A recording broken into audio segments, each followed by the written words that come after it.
Romans chapter 11 part 1.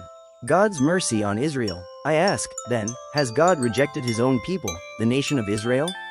Of course not. I myself am an Israelite, a descendant of Abraham and a member of the tribe of Benjamin. No, God has not rejected his own people, whom he chose from the very beginning. Do you realize what the scriptures say about this?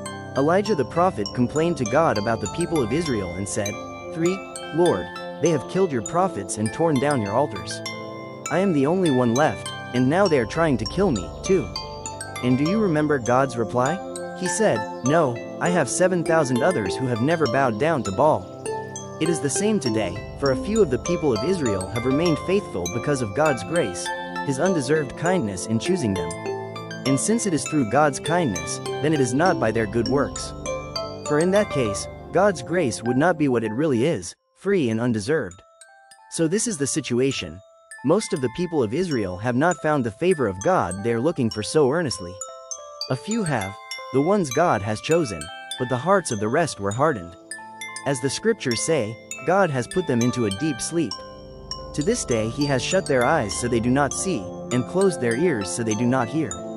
Likewise, David said, Let their bountiful table become a snare, a trap that makes them think all is well.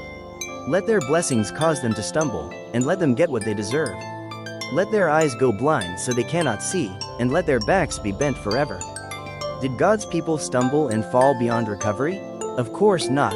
They were disobedient, so God made salvation available to the Gentiles. But he wanted his own people to become jealous and claim it for themselves. Now if the Gentiles were enriched because the people of Israel turned down God's offer of salvation, think how much greater a blessing the world will share when they finally accept it. I am saying all this especially for you Gentiles. God has appointed me as the apostle to the Gentiles. I stress this, for I want somehow to make the people of Israel jealous of what you Gentiles have, so I might save some of them. For since their rejection meant that God offered salvation to the rest of the world, their acceptance will be even more wonderful. It will be life for those who were dead. 16 And since Abraham and the other patriarchs were holy, their descendants will also be holy, just as the entire batch of dough is holy because the portion given as an offering is holy. For if the roots of the tree are holy, the branches will be, too. But some of these branches from Abraham's tree, some of the people of Israel, have been broken off. And you Gentiles, who were branches from a wild olive tree, have been grafted in. So now you also receive the blessing God has promised Abraham and his children, sharing in the rich nourishment from the root of God's special olive tree. But you must not brag about being grafted in to replace the branches that were broken off. You are just a branch, not the root.